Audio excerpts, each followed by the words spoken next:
Chapitre 11. Dieu ou l'ego. Introduction. Ou c'est Dieu ou c'est l'ego qui est insane. Si tu examines équitablement la preuve des deux côtés, tu te rendras compte que cela doit être vrai. Ni Dieu ni l'ego ne proposent un système de pensée partiel. Chacun a sa cohérence interne, mais ils sont diamétralement opposés à tout égard. Si bien qu'une allégeance partielle est impossible. Souviens-toi aussi que leurs résultats sont aussi différents que leurs fondements et leur nature fondamentalement inconciliables ne peuvent pas être réconciliés par des oscillations de l'un à l'autre. Rien de vivant n'est sans père, car la vie est création. Par conséquent, ta décision est toujours une réponse à la question « Qui est mon père ?» et tu seras fidèle au père que tu choisis. Or, que dirais-tu à quelqu'un qui croirait que cette question comporte réellement un conflit ? Si tu as fait l'ego, comment l'ego a-t-il pu te faire ? Le problème de l'autorité est encore la seule source de conflit parce que l'ego a été fait du souhait qu'avait le Fils de Dieu de l'engendrer. L'ego n'est donc rien de plus qu'un système délirant à l'intérieur duquel tu as fait ton propre père. Ne t'y trompe pas. Cela paraît insane lorsqu'énoncé en parfaite honnêteté, mais l'ego ne regarde jamais ce qu'il fait en parfaite honnêteté. Or, voilà sa prémisse insane cachée avec soin dans la sombre pierre angulaire de son système de pensée. Et c'est soit l'ego que tu as fait, qui est ton père, ou c'est tout son système de pensée qui ne tient pas. Tu fais par la projection, mais Dieu crée par l'extension. La pierre angulaire de la création de Dieu, c'est toi, car son système de pensée est lumière. Souviens-toi des rayons qui sont là sans être vus. Plus tu t'approches du centre de ton système de pensée, plus la lumière devient claire. Plus tu t'approches du fondement du système de pensée de l'ego, plus le chemin s'assombrit et s'obscurcit. Or, même la petite étincelle dans ton esprit suffit pour l'éclairer. Porte sans crainte cette lumière avec toi et lève bravement devant le fondement du système de pensée de l'ego. Sois désireux de le juger en parfaite honnêteté. Ouvre la sombre pierre de terreur sur laquelle il repose et sors-la en pleine lumière. Là, tu verras qu'il reposait sur l'insignifiance et que tout ce dont tu avais peur n'était basé sur rien. Mon frère, tu fais partie de Dieu et partie de moi. Quand tu auras enfin regardé le fondement de l'ego sans reculer, tu auras aussi regardé le nôtre. Je viens à toi de la part de notre Père pour t'offrir tout à nouveau. Ne le refuse pas afin de garder cachée une sombre pierre angulaire, car sa protection ne te sauvera pas. Je te donne la lampe et j'irai avec toi. Tu ne feras pas ce voyage seul. Je te mènerai à ton vrai Père, qui comme moi a besoin de toi. N'est-ce pas avec joie que tu répondras à l'appel de l'amour ? Section 1. Les dons de la paternité. Tu as appris ton besoin de guérison. Reconnaissant pour toi-même le besoin de guérir, voudrais-tu apporter autre chose à la filialité ? Car en cela réside le commencement du retour à la connaissance, le fondement sur lequel Dieu t'aidera à rebâtir le système de pensée que tu partages avec lui.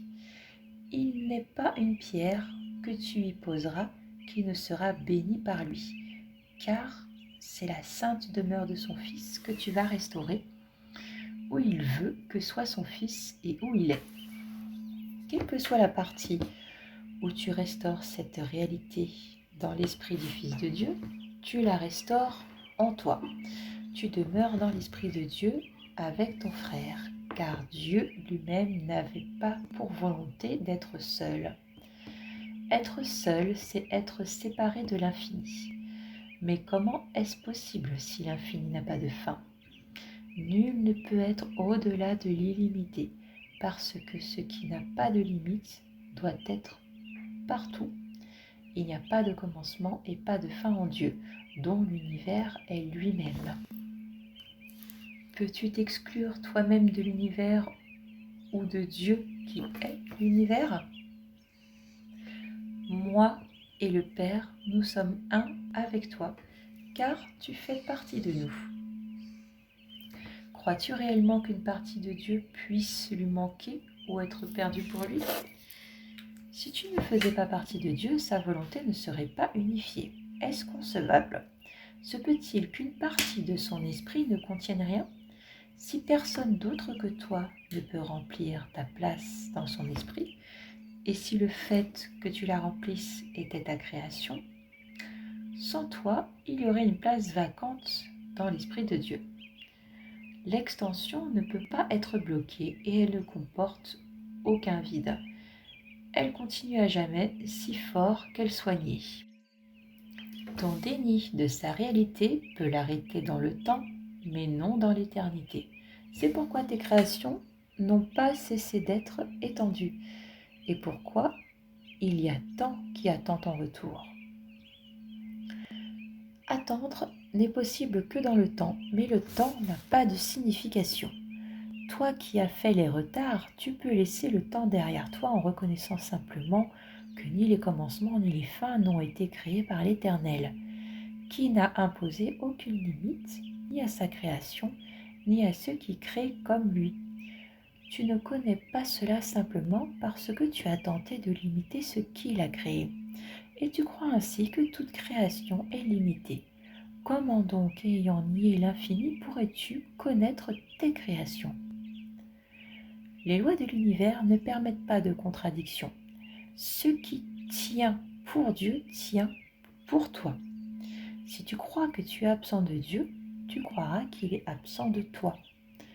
L'infini n'a pas de signification sans toi, et tu n'as pas de signification sans Dieu. Dieu et son Fils n'ont pas de fin, car nous sommes l'univers. Dieu et son Fils n'ont pas de fin, car nous sommes l'univers. Dieu n'est pas incomplet et il n'est pas sans enfant. Parce qu'il n'a pas voulu être seul, il a créé un Fils pareil à lui-même. Ne lui nie pas son Fils, car ton indésir d'accepter sa paternité t'a nié la tienne. Vois ses créations comme son Fils, car les tiennes ont été créées en l'honneur de lui. L'univers de l'amour ne s'arrête pas parce que tu ne le vois pas plus que tes yeux fermés n'ont perdu la faculté de voir. Regarde la gloire de sa création et tu apprendras ce que Dieu a gardé pour toi. Dieu t'a donné une place dans son esprit qui est tienne à jamais. Or, tu ne peux la garder qu'en la donnant comme elle t'a été donnée. Pourrais-tu y être seul quand elle t'a été donnée parce que Dieu n'avait pas pour volonté d'être seul? L'Esprit de Dieu ne peut pas être diminué, il ne peut qu'être augmenté, car tout ce qu'il crée a pour fonction de créer. L'amour ne limite pas, et ce qu'il crée n'est pas limité. Donner sans limite, c'est la volonté de Dieu. Parce que seul peut t'apporter la joie qui est sienne, et qu'il veut partager avec toi. Ton amour est sans borne comme le sien, parce que c'est le sien. Se pourrait-il qu'une quelconque partie de Dieu soit sans son amour? Et se pourrait-il qu'une quelconque partie de son amour soit contenue? Dieu est ton héritage parce que son seul don est lui-même. Comment peux-tu donner, sauf comme lui, si tu veux connaître le don qu'il t'a fait? Donne donc sans limite et sans fin pour apprendre combien il t'a donné. Donne sans limite et sans fin pour apprendre combien il t'a donné. Ton aptitude à l'accepter dépend de ton désir de donner comme il donne. Ta paternité et ton Père sont un. Dieu a pour volonté de créer et ta volonté est la tienne. Il s'ensuit donc que ta volonté est de créer puisque ta volonté suis la sienne, étant une extension de sa volonté. La tienne doit être la même. Or, ta volonté, tu ne la connais pas. Cela n'est pas étrange quand tu te rends compte que nier est ne pas connaître. La volonté de Dieu est que tu es son fils. En niant cela, tu nies ta propre volonté. Par conséquent, tu ne connais pas ce qu'elle est. Tu dois demander quelle est la volonté de Dieu en toute chose, parce que c'est la tienne. Tu ne connais pas ce qu'elle est, mais le Saint-Esprit s'en souvient pour toi. Par conséquent, demande-lui quelle est la volonté de Dieu pour toi. Il te dira quelle est la tienne. Demande-lui quelle est la volonté de Dieu pour toi, dans toutes les circonstances, lorsque vous avez un doute, vous ne savez pas quoi faire, bref, vous vous sentez un peu perdu. Demandez au Saint-Esprit quelle est la volonté de Dieu pour vous. Vous aurez votre réponse, soyez-en assurés. Donc, par conséquent, demande-lui quelle est la volonté de Dieu pour toi et il te dira quelle est la tienne. On ne saurait trop répéter que tu ne la connais pas. Chaque fois que ce que le Saint-Esprit te dit paraît contraignant, c'est simplement que tu n'as pas reconnu ta volonté. La projection de l'ego fait paraître la volonté de Dieu comme si elle était à l'extérieur de toi, et donc n'était pas la tienne.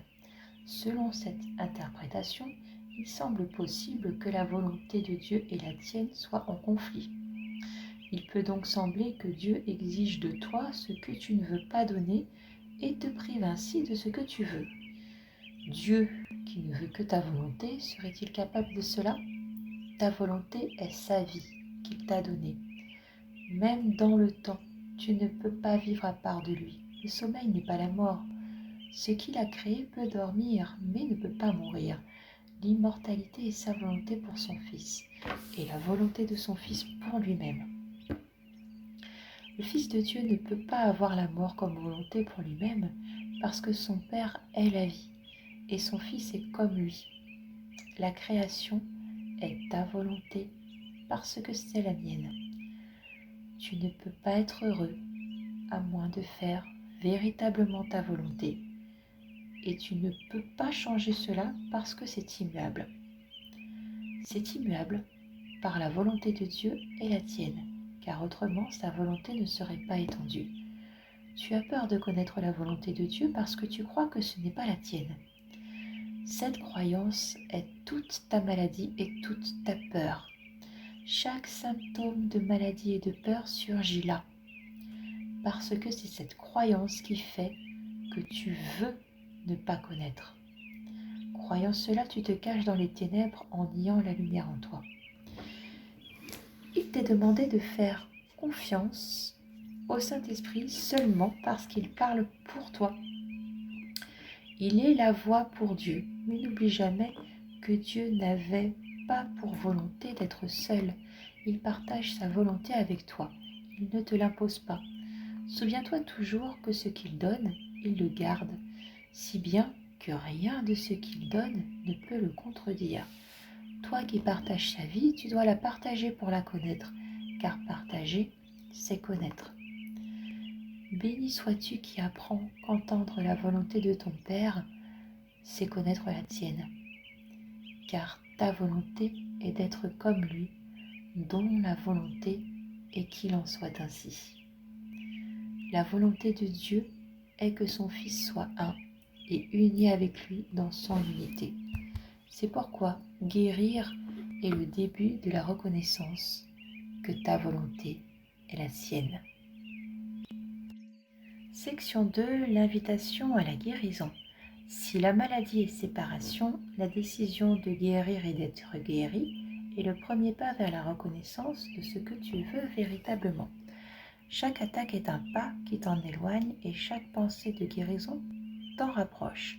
Le Fils de Dieu a Père et Fils à la fois, parce qu'il est à la fois Père et Fils. Unir, avoir et être, c'est unir ta volonté à la sienne, car il te veut lui-même, et tu te veux à lui, parce que dans ta parfaite compréhension de lui, tu connais qu'il y a une seule volonté.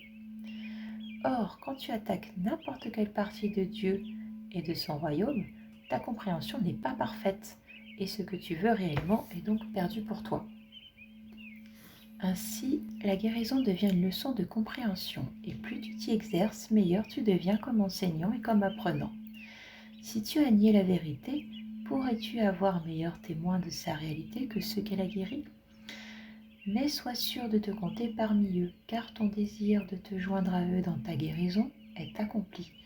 Chaque miracle que tu accomplis te parle de la paternité de Dieu. Chaque pensée de guérison que tu acceptes, soit de ton frère ou dans ton propre esprit, t'enseigne que tu es fils de Dieu. Dans chaque pensée blessante que tu as, ou que tu l'aperçoives, réside le déni de la paternité de Dieu et de la filialité. Or, le déni est aussi total que l'amour. Tu ne peux pas nier une partie de toi-même, parce que le reste semblera être séparé et donc sans signification. Et cela n'ayant aucune signification pour toi, tu ne le comprendras pas. Nier la signification, c'est manquer de comprendre. Tu ne peux guérir que toi-même, car seul le Fils de Dieu a besoin de guérir. Tu en as besoin parce que tu ne comprends pas toi-même. Par conséquent, tu ne sais pas ce que tu fais. Ayant oublié ta volonté, tu ne sais pas ce que tu veux réellement. La guérison est signe que tu veux rendre entier. Et ce désir t'ouvre l'oreille à la voix du Saint-Esprit, dont le message est l'entièreté. Il te permettra d'aller bien au-delà de la guérison que tu voudrais entreprendre, car à côté de ton petit désir de rendre entier, il posera sa propre complète volonté et rendra la tienne entière. La vraie guérison se fait grâce au Saint-Esprit. C'est bien dit ici. Donc il ne faut pas faire appel à l'ego, à ses anciens modes de fonctionnement, de raisonnement. Non, il faut faire appel au Saint-Esprit si on souhaite une entière guérison. Qu'est-ce que le Fils de Dieu ne peut pas accomplir avec la paternité de Dieu en lui ? Et pourtant, l'invitation doit venir de toi, car tu as sûrement appris que celui dont tu fais ton invité demeurera avec toi. Avec un hôte qui ne lui fait pas bon accueil, le Saint-Esprit ne peut parler parce qu'il ne sera pas entendu. L'Éternel invité restera, mais sa voix s'affaiblit en compagnie étrangère. Il a besoin de ta protection seulement parce que ta sollicitude est signe que tu la veux. Au début de votre guérison, de votre cheminement spirituel, vous entendrez souvent qu'il faut suivre son intuition. C'est primordial, écouter son intuition. Intuition est le mot que l'on utilise au début pour parler du Saint-Esprit. Plus vous écouterez votre petite voix intérieure, votre intuition, le Saint-Esprit, plus vous l'écouterez, plus sa voix se fera audible et présente. Et après, vous n'entendrez même plus l'autre, il ne sera même plus là, de toute façon. Je reprends. Pense comme lui, ne serait-ce qu'un tout petit peu, et la petite étincelle devient un torrent de lumière qui emplit ton esprit de sorte qu'il devient ton seul invité. Bah tiens, il le dit lui-même ici. Il devient notre seul invité. Chaque fois que tu demandes à l'ego d'entrer, tu diminues sa bienvenue. Il restera, mais tu t'es allié contre lui. Quel que soit le voyage que tu choisis, il ira avec toi et attendra. Le Saint-Esprit attendra, quel que soit le voyage que l'on choisit. Tu peux en toute sécurité te fier à sa patience, car il ne peut pas quitter une partie de Dieu. Mais tu as besoin de bien plus que de patience. Tant que tu ne connaîtras pas ta fonction, et tant que tu ne la rempliras pas, tu ne pourras jamais trouver de repos, car en cela seulement, ta volonté et celle de ton Père peuvent se joindre entièrement. L'avoir, lui, c'est être comme lui. Et il s'est donné lui-même à toi. Toi qui as Dieu, tu dois être comme Dieu, car sa fonction est devenue la tienne avec son don. Invite cette connaissance à revenir dans ton esprit et ne laisse rien entrer qui l'obscurcisse. L'invité que Dieu t'a envoyé t'enseignera comment le faire, pour peu que tu reconnaisses la petite étincelle et sois désireux de la laisser grandir. Ton besoin n'a pas besoin d'être parfait, parce que le sien l'est. Offre-lui ne serait-ce qu'une petite place, et il l'éclairera si bien que tu la laisseras s'augmenter avec joie. Et par cette augmentation, tu commenceras à te souvenir de la création. Voudrais-tu être l'otage de l'ego ou de l'hôte de Dieu? Tu accepteras seulement celui que tu invites, donc l'ego ou l'hôte de Dieu ou le Saint-Esprit.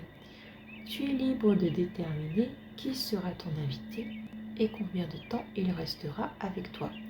Or, ce n'est pas la véritable liberté, car cela dépend encore de ta façon de voir.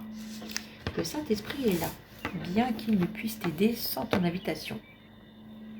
Et l'ego n'est rien, que tu l'invites ou non à entrer.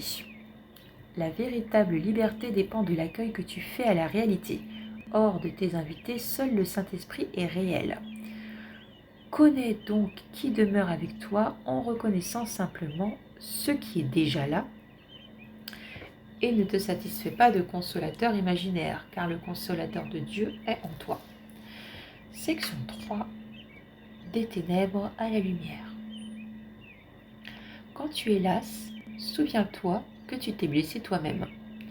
Ton consolateur te reposera, mais tu ne peux pas le faire toi-même.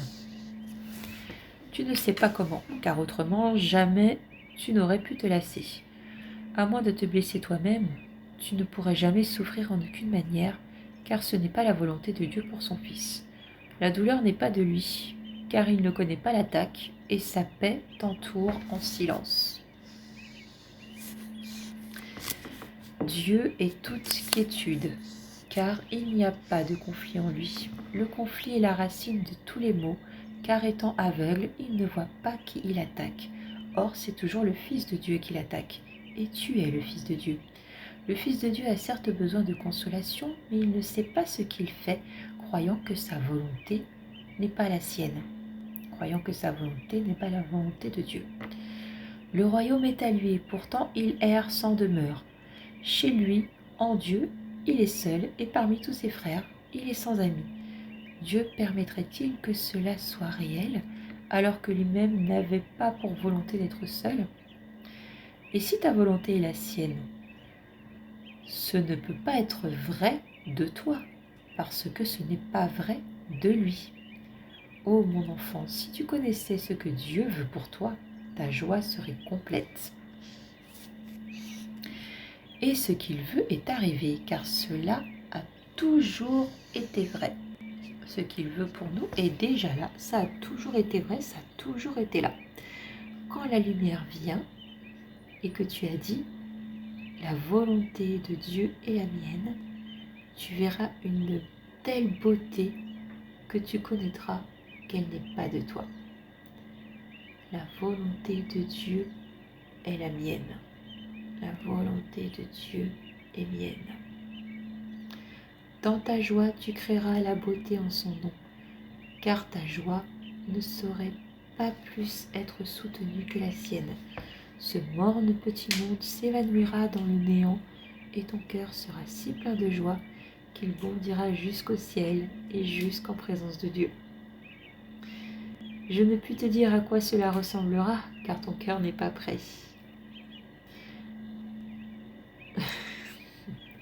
C'est tellement vrai, ce n'est pas descriptible, il faut le vivre. Mais je peux te dire et te rappeler souvent que ce que Dieu veut pour lui-même, il le veut pour toi, et ce qu'il veut pour toi est à toi. Le chemin n'est pas difficile, mais il est très différent. Ton chemin est celui de la douleur, dont Dieu ne connaît rien. Ce chemin est certes difficile et très solitaire. La peur et le chagrin sont tes invités qui t'accompagnent et demeurent avec toi en chemin. Mais ce sombre voyage n'est pas la voie du Fils de Dieu. Marche dans la lumière et ne vois pas ces sombres compagnons, car ce ne sont pas des compagnons convenables pour le Fils de Dieu qui a été créé avec la lumière et dans la lumière. La grande lumière t'entoure toujours et irradie de toi. Comment peux-tu voir ces sombres compagnons dans une telle lumière? Si tu les vois, c'est uniquement parce que tu nies la lumière. Mais nie-les plutôt, car la lumière est là et la voie est claire. Dieu ne cache rien à son Fils, même si son Fils voudrait se cacher lui-même. Or, le Fils de Dieu ne peut cacher sa gloire, car Dieu le veut glorieux et il lui a donné la lumière qui brille en lui. Tu ne perdras jamais ton chemin, car Dieu te conduit. Lorsque tu t'égares, tu ne fais qu'entreprendre un voyage qui n'est pas réel. Les sombres compagnons et les sombres chemins sont tous des illusions. Tourne-toi vers la lumière, car la petite étincelle en toi fait partie d'une lumière si grande qu'elle peut t'emporter pour toujours hors de toutes ténèbres, car ton Père est ton Créateur et tu es comme lui. Les enfants de la lumière ne peuvent demeurer dans les ténèbres, car les ténèbres ne sont pas en eux.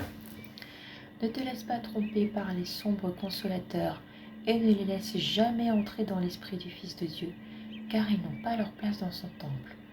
Quand tu es tenté de le nier, souviens-toi qu'il n'y a pas d'autre Dieu à placer devant lui et accepte en paix sa volonté pour toi, car tu ne peux pas l'accepter autrement.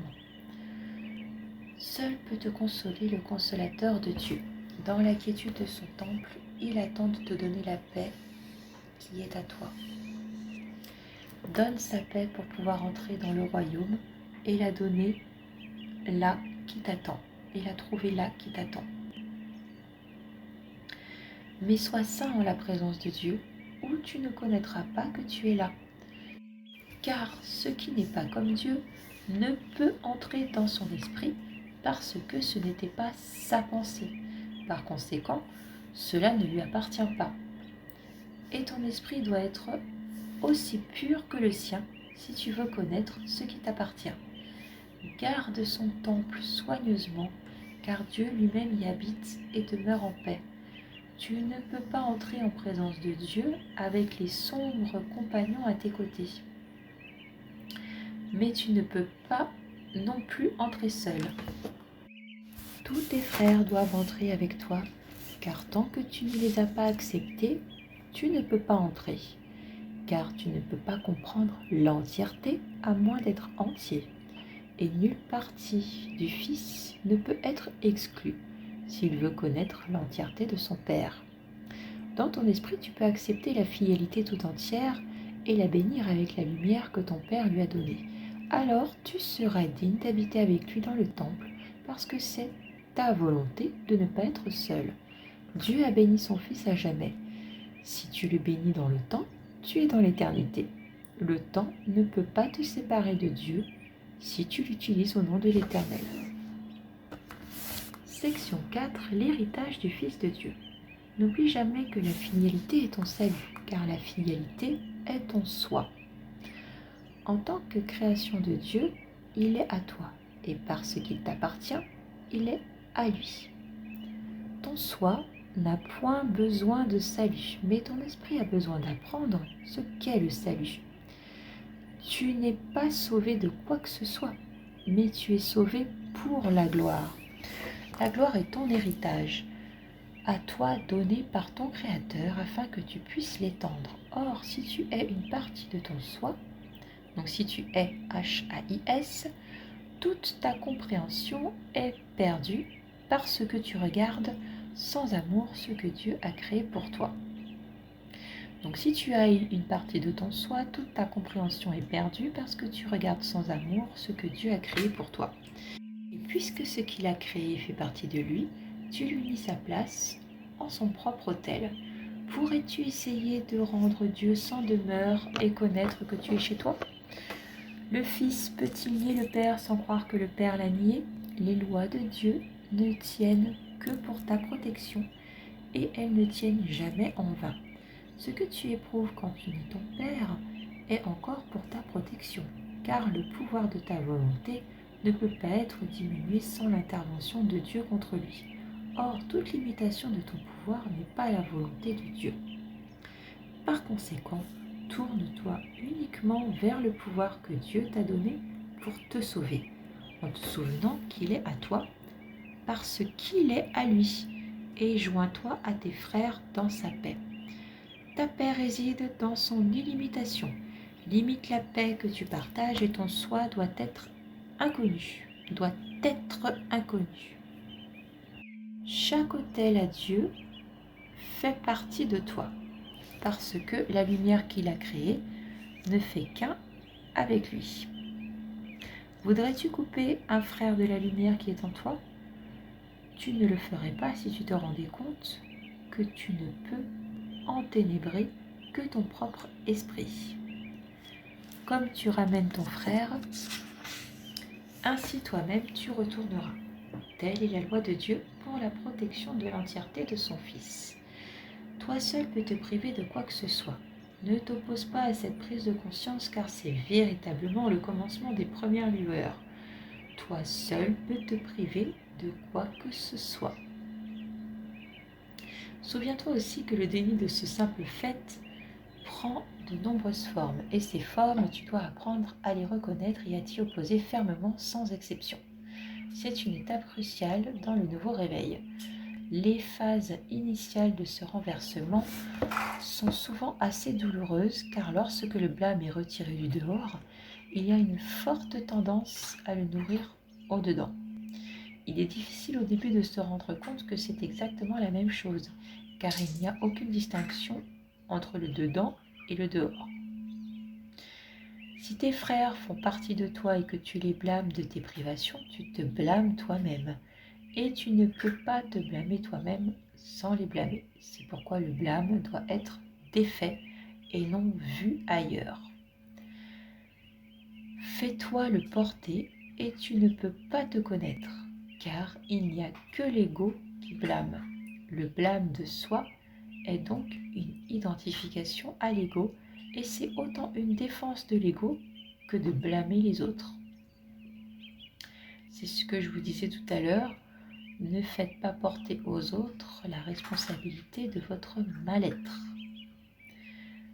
Tu ne peux pas entrer en la présence de Dieu si tu attaques son Fils. Quand son Fils élèvera la voix à la louange de son Créateur, il entendra la voix pour son Père. Or, le Créateur ne peut pas être loué sans son Fils, car leur gloire est partagée et ils sont glorifiés ensemble. Le Christ est à l'autel de Dieu, attendant d'y accueillir son Fils, mais viens entièrement, sans condamnation, car autrement, tu croiras que la porte est barrée et que tu ne peux pas entrer. La porte n'est pas barrée et il est impossible que tu ne puisses entrer dans le lieu où Dieu veut que tu sois. Mais aime-toi de l'amour du Christ, car c'est ainsi que t'aime ton Père. Aime-toi de l'amour du Christ, car c'est ainsi que t'aime ton Père. Tu peux refuser d'entrer, mais tu ne peux pas barrer la porte que le Christ tient ouverte. Viens à moi qui la tient ouverte pour toi, car tant que je vis, elle ne peut être fermée et je vis pour toujours. Dieu est ma vie et la tienne, et il n'est rien que Dieu n'y a son Fils. À l'autel de Dieu, le Christ attend le rétablissement de lui-même en toi. Dieu connaît son Fils aussi entièrement irréprochable que lui-même, et c'est en appréciant son Fils que l'on s'approche de lui. Le Christ attend que tu l'acceptes comme étant toi-même et son entièreté comme étant la tienne, car le Christ est le Fils de Dieu qui vit en son Créateur et resplendit de sa gloire. Le Christ est l'extension de l'amour et de la beauté de Dieu, aussi parfait que son Créateur est en paix avec lui. Béni soit le Fils de Dieu dont le rayonnement est de son Père et qui a pour volonté de partager sa gloire comme son Père la partage avec lui. Il n'y a pas de condamnation dans le Fils, car il n'y a pas de condamnation dans le Père. Partageant l'amour parfait du Père, le Fils doit partager ce qui lui appartient, car autrement, il ne connaîtra ni le Père, ni le Fils. La paix soit avec toi qui repose en Dieu et en qui repose la fidélité tout entière. Section 5. La dynamique de l'ego. Nul ne peut échapper des illusions à moins de les regarder. Car ne pas regarder est la façon de les protéger. Ce que je vous disais, ce que je vous ai dit plusieurs fois, pas de politique de l'autruche. Il n'y a pas lieu de reculer devant les illusions, car elles ne peuvent pas être dangereuses. Nous sommes prêts à regarder de plus près le système de pensée de l'ego parce qu'ensemble nous avons la lampe qui les dissipera. Et puisque tu te rends compte que tu ne le veux pas, tu dois être prêt. Soyons très calmes en faisant cela, car nous ne faisons que chercher honnêtement la vérité. La dynamique de l'ego sera notre leçon pendant quelque temps, car nous devons d'abord l'examiner pour ensuite voir au-delà, puisque tu l'as rendu réel. Ensemble, tranquillement, nous déferons cette erreur, puisque nous regarderons au-delà vers la vérité. Qu'est-ce que la guérison, sinon l'enlèvement de tout ce qui fait obstacle à la connaissance? Et comment peut-on dissiper les illusions si ce n'est en les regardant en face, sans les protéger? N'aie pas peur, car ce que tu regarderas, c'est la source de la peur. Remonter à la source. Vous vous rappelez tout à l'heure où ça doit être dans le chapitre 10. Je vous ai dit de remonter à la source. Remonter à la source de la peur. Je reprends. Et comment peut-on dissiper les illusions si ce n'est en les regardant en face sans les protéger? N'aie pas peur donc, car ce que tu regardes, c'est la source de la peur. Et tu commences à apprendre que la peur n'est pas réelle. Tu apprends aussi que ses effets peuvent être dissipés par le simple déni de leur réalité. L'étape suivante est évidemment de reconnaître que ce qui n'a pas d'effet n'existe pas. Les lois n'opèrent pas dans le vide et ce qui ne mène à rien ne s'est pas produit. Si la réalité se reconnaît à son extension, ce qui ne mène à rien ne peut être réel. N'aie pas peur donc de regarder la peur, car elle ne peut pas être vue. Par définition, la clarté défait la confusion, et de regarder les ténèbres à la lumière doit les dissiper. Commençons cette lecture sur la dynamique de l'ego, en comprenant que l'expression elle-même ne signifie rien. Dynamique de l'ego. Elle contient dans ces termes même la contradiction qui la rend insignifiante. Le mot dynamique suggère le pouvoir de faire quelque chose. Et toute la fausseté de la séparation réside dans la croyance que l'ego a le pouvoir de faire quoi que ce soit. L'ego te fait peur parce que tu crois cela. Or, la vérité est toute simple. Tout pouvoir est de Dieu. Ce qui n'est pas de lui n'a pas le pouvoir de faire quoi que ce soit. Tout pouvoir est de Dieu. Ce qui n'est pas de Dieu n'a pas le pouvoir de faire quoi que ce soit. Quand nous regardons l'ego, donc, nous ne considérons pas une dynamique, mais un délire.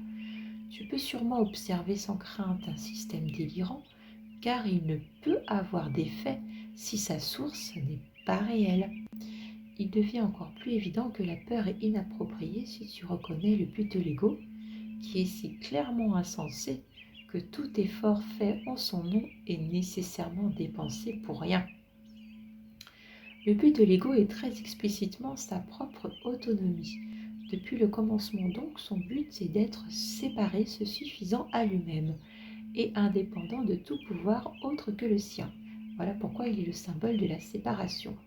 Chaque idée a un but et ce but est toujours la conséquence naturelle de ce qu'elle est. Tout ce qui émane de l'ego est la conséquence naturelle de sa croyance centrale et la façon de défaire ces résultats est simplement de reconnaître que leur source n'est pas naturelle, étant en désaccord avec ta vraie nature. J'ai dit plutôt que de vouloir à l'encontre de Dieu, ce n'est pas réellement vouloir, mais prendre ses souhaits pour la réalité. Sa volonté est une parce que l'extension de sa volonté ne peut pas être différente d'elle-même. Ce que tu éprouves réellement donc, c'est le conflit entre les vains souhaits de l'ego et la volonté de Dieu que tu partages. Cela peut-il être un réel conflit? La volonté de Dieu et les souhaits de l'ego. Est-ce que ça peut être vraiment un conflit? Ton indépendance est celle de la création et non de l'autonomie. Ta fonction créatrice réside tout entière dans ta complète dépendance de Dieu, qui partage sa fonction avec toi. Par son désir de la partager, il est devenu aussi dépendant de toi que tu l'es de lui. N'attribue pas l'arrogance de l'ego à celui dont la volonté est de ne pas être indépendant de toi. Il t'a inclus dans son autonomie. Peux-tu croire que l'autonomie est une signification à part de lui? La croyance en l'autonomie de l'ego te coûte ta connaissance de ta dépendance de Dieu, en laquelle réside ta liberté.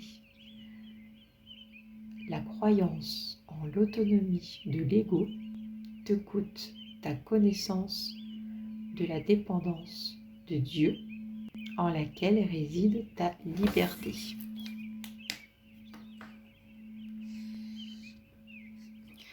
L'ego considère toute dépendance comme menace, et il a tourné même ta soif de Dieu en un moyen de s'établir lui-même.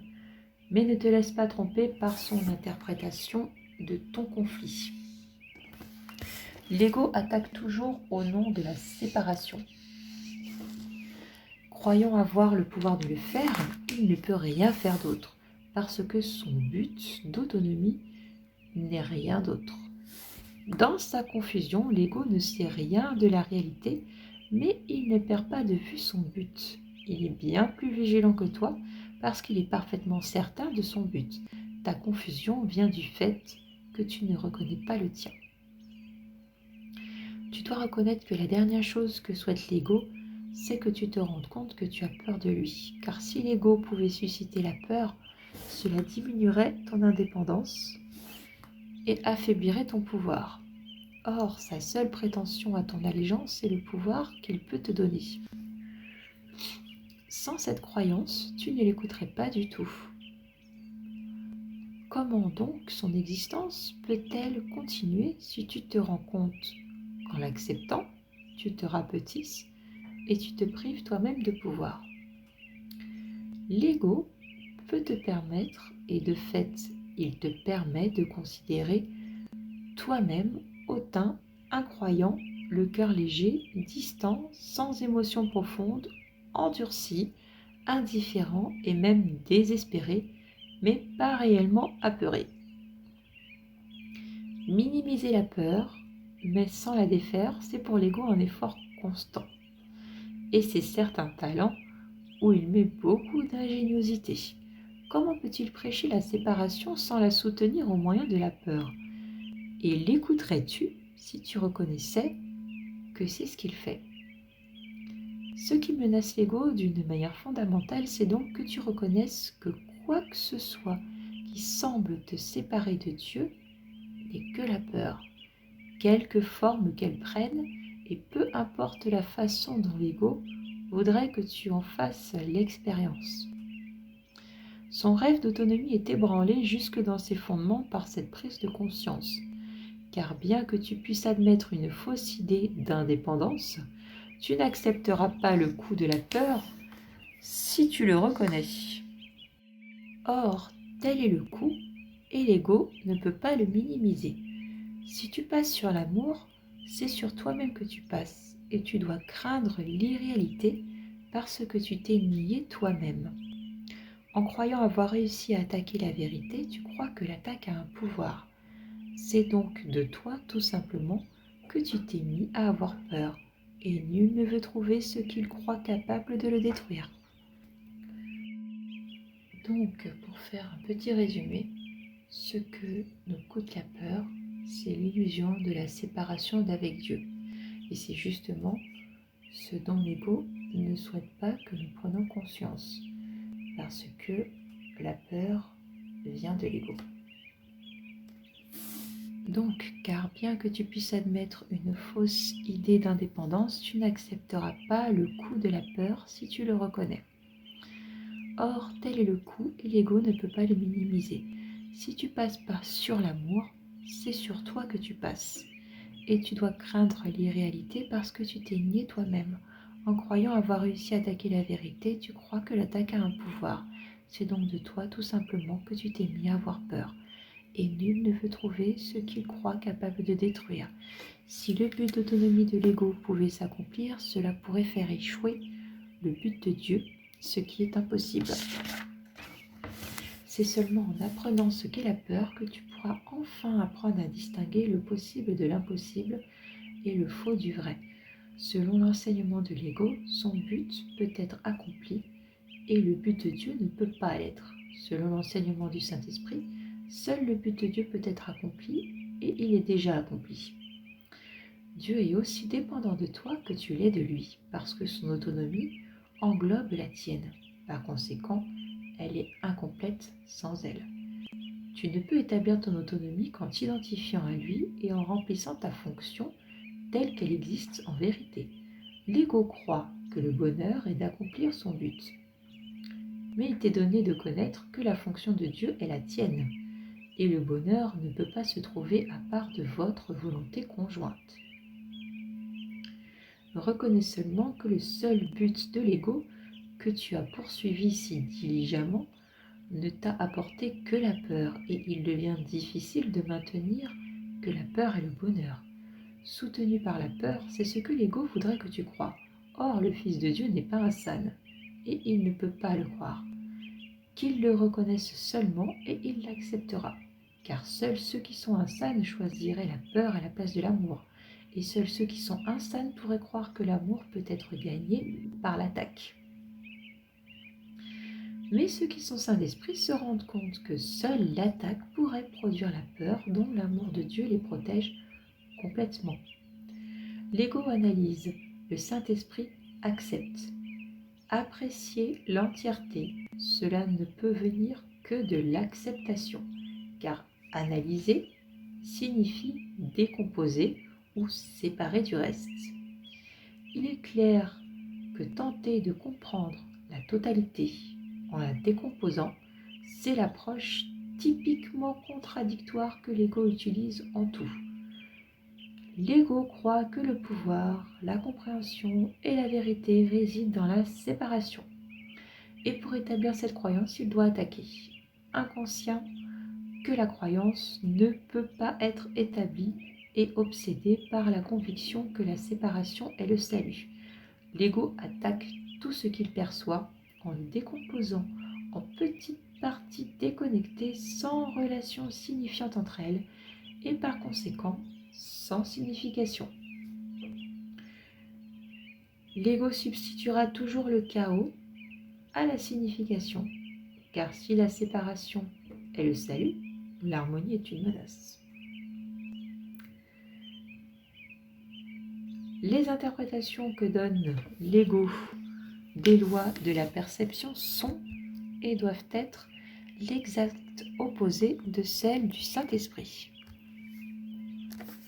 Cette partie est tellement d'actualité, je ne préciserai pas pourquoi, je vous laisse guider par vos Saint-Esprit, par votre Saint-Esprit.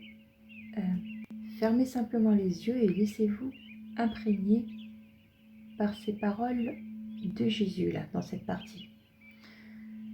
L'ego attaque tout ce qu'il perçoit en le décomposant en petites parties déconnectées, sans relation signifiante entre elles et par conséquent sans signification. L'ego substituera toujours le chaos à la signification, car si la séparation est le salut, l'harmonie est une menace.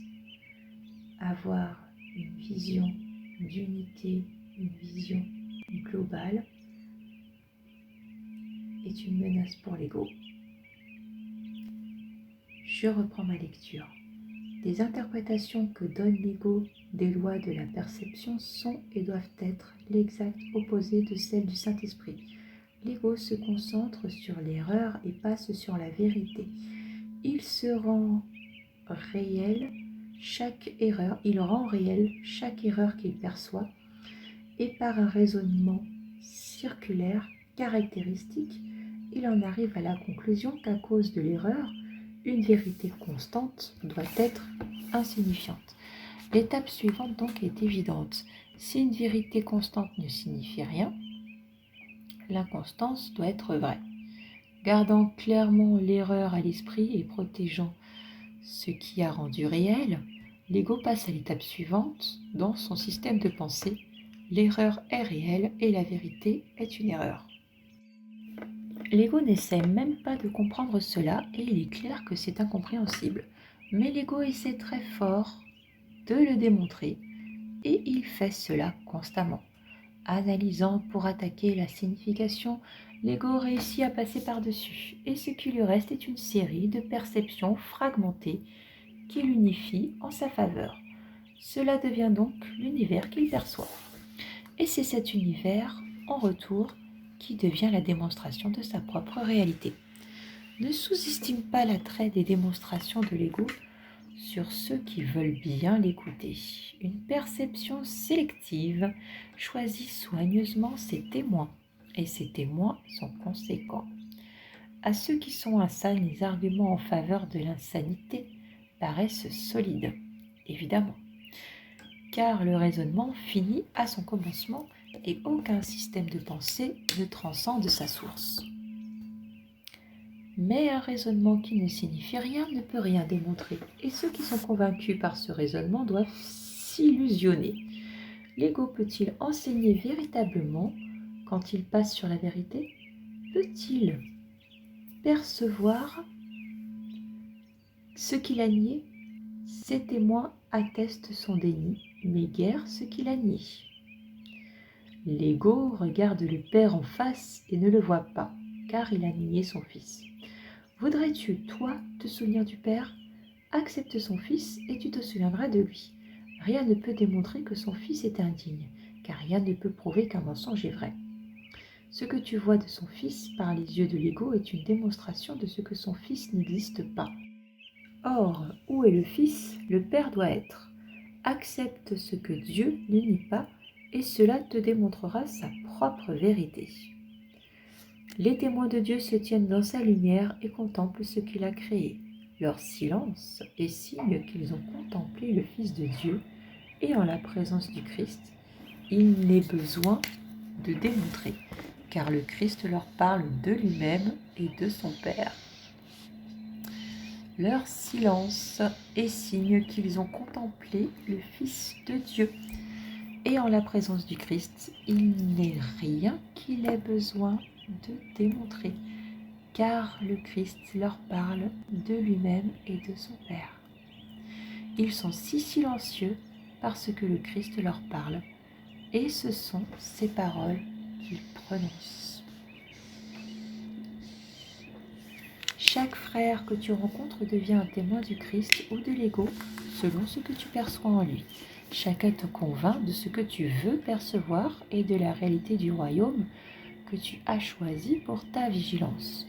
Tout ce que tu perçois est un témoin du système de pensée que tu veux vrai. Chaque frère a le pouvoir de te délivrer si tu choisis d'être libre. Tu ne peux pas accepter un faux témoignage de lui, à moins d'avoir convoqué de faux témoins contre lui. S'il ne te parle pas du Christ, tu ne lui as pas parlé du Christ. Tu n'entends que ta propre voix, et si le Christ parle par toi, tu l'entendras. Section 6. S'éveiller à la rédemption. Il est impossible de ne pas croire ce que tu vois, mais il est également impossible de voir ce que tu ne crois pas.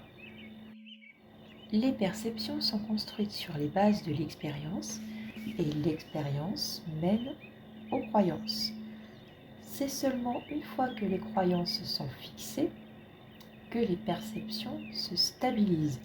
En fait, donc, ce que tu crois, tu le vois. C'est ce que je voulais dire par « heureux ceux qui n'ont pas vu et qui ont cru ». Car ceux qui croient en la résurrection la verront. La résurrection est le triomphe complet du Christ sur l'ego, non par l'attaque, mais par la transcendance. Car le Christ s'élève au-dessus de l'ego et de toutes ses œuvres et monte jusqu'au Père et à son royaume. Voudrais-tu te joindre à la résurrection ou à la crucifixion?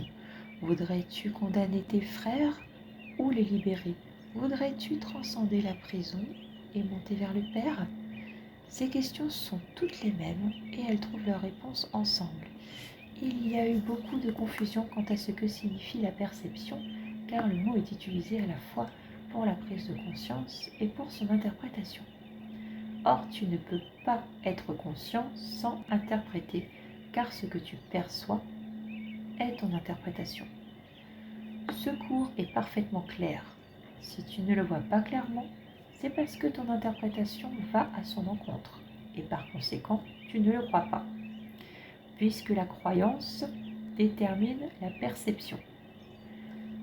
Tu ne perçois pas ce qu'il signifie, et par conséquent, tu ne l'acceptes pas. Or, différentes expériences conduisent à différentes croyances, et avec elles à différentes perceptions. Donc, expérience qui conduit aux croyances, qui conduit aux perceptions. Car les perceptions sont apprises avec les croyances. Et le fait est que l'expérience enseigne. Je te conduis vers un nouveau type d'expérience que tu seras de moins en moins désireux de nier. Apprendre du Christ est facile, car percevoir avec lui n'implique aucun effort. Ces perceptions sont ce dont tu es naturellement conscient, et ce sont seulement les distorsions que tu introduis qui te fatiguent. Laisse le Christ en toi interpréter pour toi, et n'essaie pas de limiter ce que tu vois par de petites croyances étroites qui sont indignes du Fils de Dieu. Car jusqu'à ce que le Christ ne vienne à lui-même, le Fils de Dieu se verra lui-même comme étant sans père. Je suis ta résurrection et ta vie. Tu vis en moi parce que tu vis en Dieu, et chacun vit en moi comme tu vis en chacun. Peux-tu donc percevoir l'indignité en un frère sans l'apercevoir en toi-même? Et peux-tu l'apercevoir en toi-même sans l'apercevoir en Dieu? Crois en la résurrection parce qu'elle a été accomplie, et elle a été accomplie en toi. Cela est aussi vrai maintenant que cela sera jamais, car la résurrection est la volonté de Dieu qui ne connaît pas de temps et pas d'exception. Mais ne fais pas toi-même d'exception, ou tu ne percevras pas ce qui a été accompli pour toi. Car nous montons ensemble vers le Père, ainsi qu'au commencement, maintenant et à jamais, car telle est la nature du Fils de Dieu, comme son Père l'a créé. Ne sous-estime pas le pouvoir de la dévotion du Fils de Dieu, ni le pouvoir de Dieu, qu'il adore, a sur lui.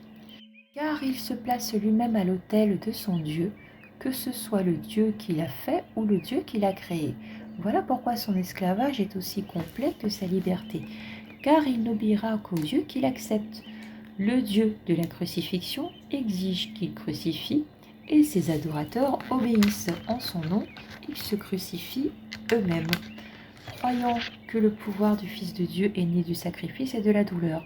Le Dieu de la résurrection n'exige rien, car il n'a pas pour volonté d'enlever. Il ne requiert pas l'obéissance, car l'obéissance implique la soumission. Il voudrait simplement que tu apprennes ce qu'est ta volonté et que tu la suives, non pas dans un esprit de sacrifice et de soumission, mais dans la joie de la liberté.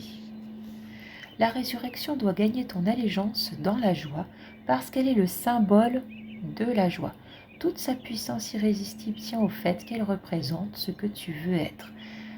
La liberté de laisser derrière toi tout ce qui te blesse, t'humilie et t'effraie, ne peut pas t'être imposée, mais elle peut être offerte par la grâce de Dieu. Tu peux l'accepter par sa grâce, car Dieu est plein de grâce pour son Fils, l'acceptant pour sien, sans aucune question. Qui donc est le tien? Le Père t'a donné tout ce qui est à lui, et lui-même est à toi avec eux. Garde-les en leur résurrection, car autrement tu ne t'éveilleras pas en Dieu, en sécurité et entouré de ce qui est à toi à jamais. Tu ne retrouveras pas la paix avant d'avoir retiré les clous des mains du Fils de Dieu et d'avoir ôté la dernière épine de son front. L'amour de Dieu entoure son Fils que le Dieu de la crucifixion condamne. N'enseigne pas que je suis mort en vain. Enseigne plutôt que je ne suis pas mort en démontrant que je vis en toi. Car défaire la crucifixion du Fils de Dieu, c'est l'œuvre de la rédemption dans laquelle chacun a un rôle d'égale valeur. Son Fils non coupable, Dieu ne le juge pas. S'étant donné lui-même à lui, comment pourrait-il en être autrement? Tu t'es cloué à une croix et tu as placé une couronne d'épines sur ta propre tête. Or, tu ne peux pas crucifier le Fils de Dieu, car la volonté de Dieu ne peut pas mourir. Son Fils a été rédimé de sa propre crucifixion, et tu ne peux pas assigner à la mort celui à qui Dieu a donné la vie éternelle. Le rêve de la crucifixion pèse encore lourd sur tes yeux, mais ce que tu vois en rêve n'est pas la réalité. Tant que tu perçois le Fils de Dieu comme crucifié, tu es endormi. Et aussi longtemps que tu crois pouvoir te crucifier, le crucifier, tu fais seulement des cauchemars. Toi qui commences à t'éveiller, tu es encore conscient des rêves et tu ne les as pas encore oubliés. L'oubli des rêves et la conscience du Christ viennent avec le réveil des autres, afin qu'ils partagent ta rédemption. Tu t'éveilleras à ton propre appel, car l'appel à l'éveil est au-dedans de toi. Si je vis en toi, tu es éveillé. Or, tu dois voir les œuvres que je fais par toi, sinon tu ne percevras pas que je les ai faites pour toi. Ne fixe pas de limite à ce que tu me crois capable de faire par toi, sinon tu n'accepteras pas ce que je peux faire pour toi. Or, cela est déjà fait, et à moins que tu ne donnes tout ce que tu as reçu, tu ne connaîtras pas que ton Rédempteur est vivant et que tu t'es éveillé avec lui. La rédemption n'est reconnue qu'en la partageant. Le Fils de Dieu est sauvé. N'apporte que cette prise de conscience à la fidélité et tu auras dans la rédemption un rôle qui a autant de valeur que le mien. Car ton rôle doit être pareil au mien si tu l'apprends de moi. Si tu crois que le tien est limité, tu limites le mien. Il n'y a pas d'ordre de difficulté dans les miracles parce que tous les fils de Dieu sont d'égale valeur et leur égalité est leur unité. Tout le pouvoir de Dieu est en chaque partie de Dieu et rien de ce qui contredit sa volonté n'est ni grand ni petit. Ce qui n'existe pas n'a ni taille ni mesure. À Dieu, toutes choses sont possibles et au Christ, il est donné d'être comme le Père.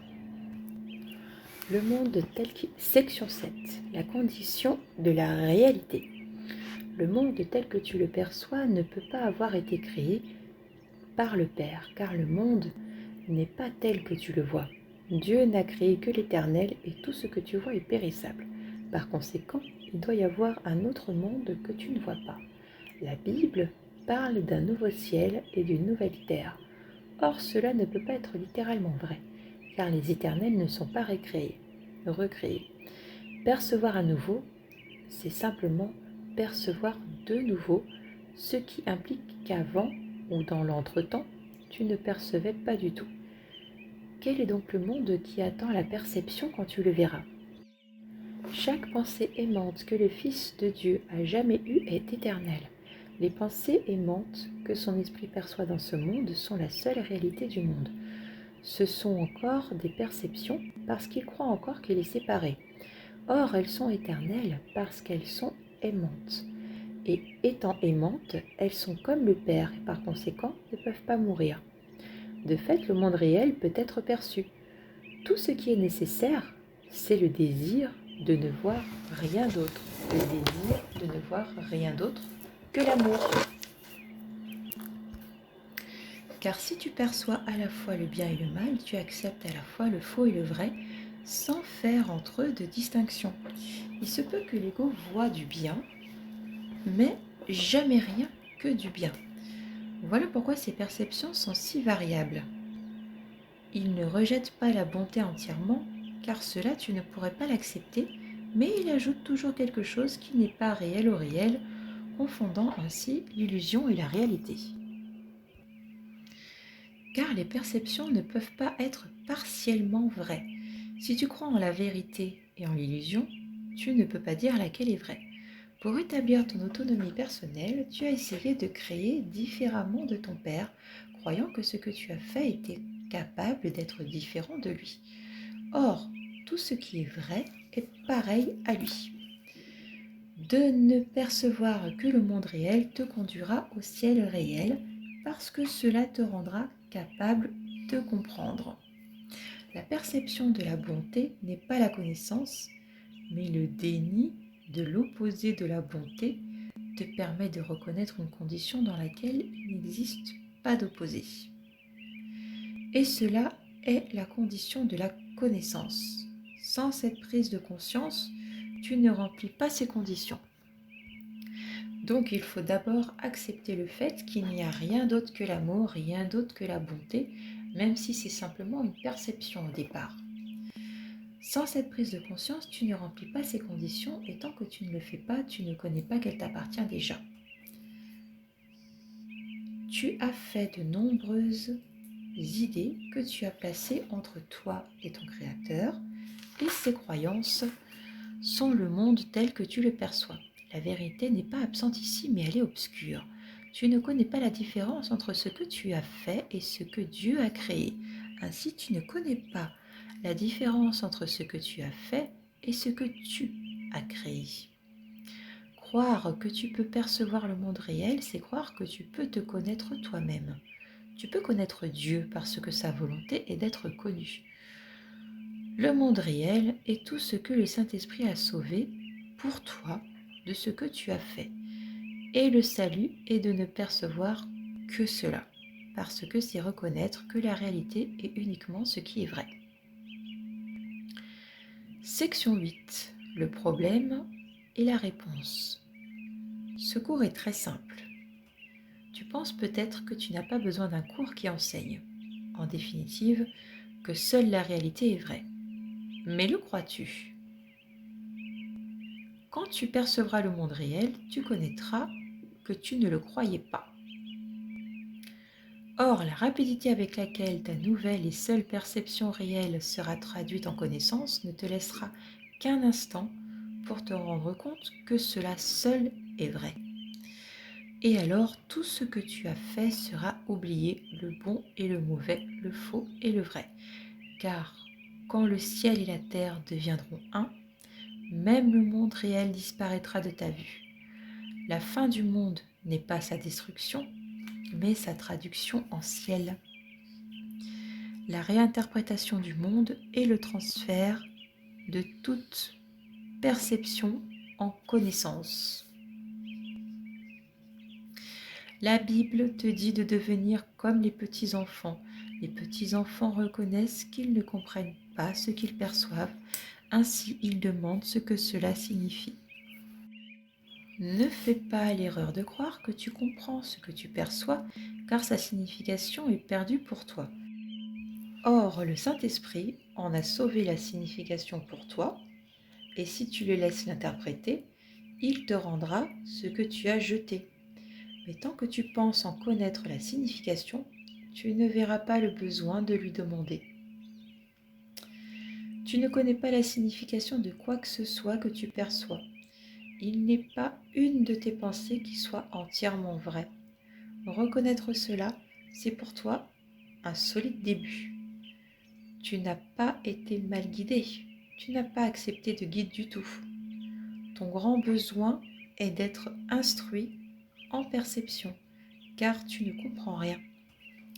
Reconnais cela, mais ne l'accepte pas, car comprendre est ton héritage. Les perceptions sont apprises, et tu n'es pas sans enseignant. Or, ton désir d'apprendre de lui dépend de ton désir de remettre en question tout ce que tu as appris de toi-même. Car toi qui as mal appris ne devrais pas être ton propre enseignant. Et oui, nul ne peut cacher la vérité sauf à soi-même. Or, Dieu ne te refusera pas la réponse qu'il a donnée. Demande donc ce qui est à toi, mais que tu n'as pas fait, et ne te défends pas contre la vérité. Tu as fait le problème auquel Dieu a répondu, par conséquent, pose-toi uniquement cette simple question. Est-ce que je veux voir le problème ou est-ce que je veux la réponse? Décide-toi pour la réponse et tu l'auras, car tu la verras telle qu'elle est, et elle est déjà à toi. Tu te plains peut-être que ce cours n'est pas assez concret pour que tu puisses le comprendre et l'utiliser, mais peut-être n'as-tu pas fait ce qu'il préconise concrètement. Ce n'est pas un cours sur le jeu des idées, mais sur leur application pratique. Rien n'est plus concret que de se faire dire « si tu demandes, tu recevras ». Le Saint-Esprit répondra à tout problème concret aussi longtemps que tu croiras que les problèmes sont concrets. Sa réponse est à la fois multiple et une, tant que tu crois que l'un est multiple. Tu as peut-être peur de son caractère concret, par peur de ce que tu penses que cela exigera de toi. Or, c'est seulement en demandant que tu apprendras que rien de Dieu n'exige quoi que ce soit de toi. Dieu donne, il ne prend pas. Quand tu refuses de demander, c'est parce que tu crois que demander revient à prendre plutôt qu'à partager. Le Saint-Esprit te donnera seulement ce qui est à toi et il ne prendra rien en retour, car ce qui est à toi est tout, et tu le partages avec Dieu. Voilà sa réalité. Le Saint-Esprit, dont la seule volonté est de restaurer, serait-il capable de mésinterpréter la question que tu dois poser pour apprendre sa réponse? Tu as entendu la réponse, mais tu as mal appris la question. Tu crois que demander au Saint-Esprit de te guider, c'est demander d'être privé de quelque chose. Petit enfant de Dieu, tu ne comprends pas ton Père. Tu crois en un monde qui prend, parce que tu crois pouvoir obtenir en prenant. Cette perception t'a fait perdre de vue le monde réel. Tu as peur du monde tel que tu le vois, et il suffit toujours que tu demandes, et le monde réel t'appartiendra. Il faut demander. Ne te nie pas cela, même qui peut seulement te libérer. Rien de Dieu n'asservira son Fils, qu'il a créé libre et dont la liberté est protégée par son être. Béni sois-tu qui es désireux de demander sans peur la vérité à Dieu, car c'est seulement ainsi que tu peux apprendre que sa réponse est la délivrance de la peur. Bel enfant de Dieu, tu demandes seulement ce que je t'ai promis. Crois-tu que je te tromperai? Le royaume des cieux est toi. Crois que la vérité est en moi, car je connais qu'elle est en toi. Les fils de Dieu n'ont rien qu'ils ne partagent. Demande la vérité à n'importe lequel des fils de Dieu, et c'est à moi que tu l'as demandé. Il n'en est pas un parmi nous qui n'ait en lui la réponse, et qui ne l'ait à donner à quiconque la lui demande. Demande n'importe quoi au Fils de Dieu, et son Père te répondra, car le Christ ne se trompe pas sur son Père, et son Père ne se trompe pas sur lui. Donc, ne te trompe pas sur ton frère, et ne vois comme sa réalité que ses pensées aimantes, car en niant que son esprit est divisé, tu guériras le tien. Accepte-le comme son Père l'accepte et guéris-le dans le Christ, car le Christ est sa guérison et la tienne. Accepte-le comme son Père l'accepte et guéris-le dans le Christ, car le Christ est sa guérison et la tienne. Le Christ est le Fils de Dieu qui en aucune façon n'est séparé de son Père, dont chaque pensée est aussi aimante que la pensée de son Père par laquelle il fut créé. Ne te trompe pas sur le Fils de Dieu, car par là tu dois te tromper sur toi-même. Et t'étant trompé sur toi-même, tu te trompes sur ton Père, en qui nulle tromperie n'est possible. Dans le monde réel, il n'y a pas de maladie, car il n'y a ni séparation ni division. Seules sont reconnues les pensées aimantes, et parce que nul n'est sans ton aide, l'aide de Dieu t'accompagne partout. Comme tu deviendras désireux d'accepter cette aide en la demandant, tu la donneras parce que tu la voudras. Rien ne sera au-delà de ton pouvoir de guérison, parce qu'à ta simple requête, rien ne sera refusé. Quel problème ne disparaîtrait pas en présence de la réponse de Dieu? Demande donc d'apprendre ce qu'est la réalité de ton frère, parce que c'est ce que tu percevras en lui, et tu verras ta beauté reflétée dans la sienne. N'accepte pas la perception variable que ton frère a de lui-même, car son esprit divisé est le tien, et tu n'accepteras pas ta guérison sans la sienne.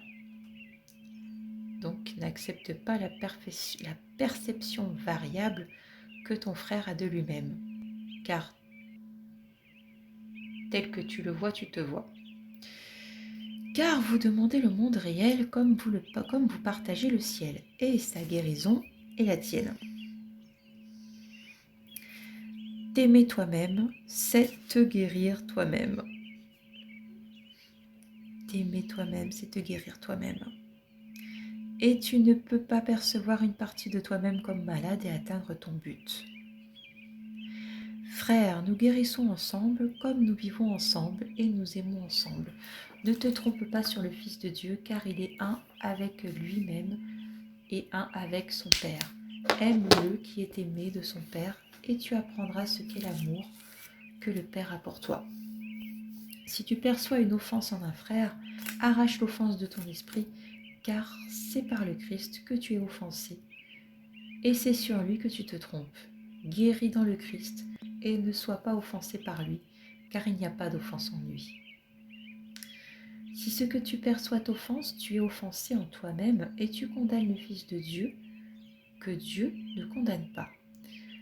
Laisse le Saint-Esprit ôter toutes les offenses du Fils de Dieu envers lui-même, et ne perçois personne sans qu'il te guide, car il voudrait te sauver de toute condamnation.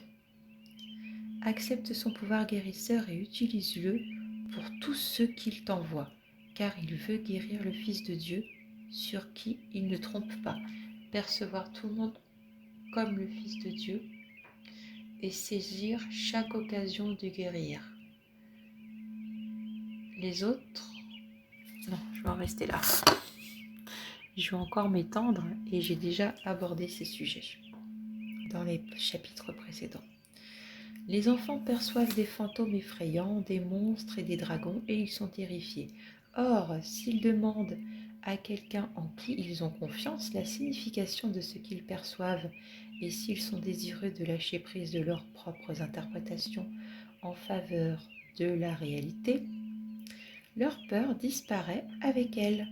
Quand on aide un enfant à traduire son fantôme en rideau, son monstre en ombre et son dragon en rêve, il ne les craint plus et il rit de bon cœur de sa propre peur. Toi, mon enfant, tu as peur de tes enfants et de ton père et de toi-même. Mais sur eux, tu ne fais que te tromper.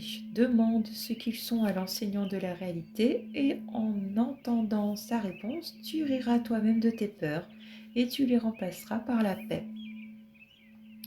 Car la paix ne réside pas dans la réalité, mais dans l'esprit des enfants qui comprennent par la réalité. C'est seulement leur manque de compréhension qui les effraie, et quand ils apprennent à percevoir véritablement, ils n'ont plus peur. Et pour cette raison, ils demanderont à nouveau la vérité quand ils seront effrayés. Ce n'est pas la réalité de tes frères ou de ton père ou de toi-même qui t'effraie. Tu ne connais pas ce qu'ils sont. Ainsi, tu les perçois comme des fantômes, des monstres et des dragons. Demande ce qu'est leur réalité à celui qui la connaît, et il te dira ce qu'ils sont. Car tu ne les comprends pas, et parce que tu t'es trompé par ce que tu vois, tu as besoin de la réalité pour dissiper tes peurs. N'échangerais-tu pas tes peurs contre la vérité s'il te suffisait de le demander? Car si Dieu ne se trompe pas sur toi, tu ne peux te tromper que sur toi-même. Or, tu peux apprendre la vérité sur toi-même du Saint-Esprit qui t'enseignera que faisant partie de Dieu, nulle tromperie en toi n'est possible.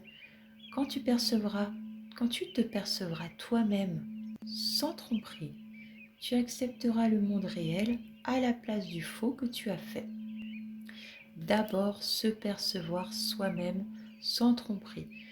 Le monde n'est que le reflet de notre monde intérieur. Si l'on se perçoit avec tromperie, on perçoit le monde avec tromperie. Donc, quand tu te percevras toi-même sans tromperie, tu accepteras le monde réel à la place du faux que tu as fait. Et alors, ton Père se penchera vers toi et fera le dernier pas pour toi en t'élevant jusqu'à lui. Magnifique. C'était le chapitre 11, Dieu ou l'ego. La prochaine fois, nous verrons ensemble le chapitre 12, le curriculum du Saint-Esprit. Je vous embrasse, passez un très beau dimanche et une belle semaine.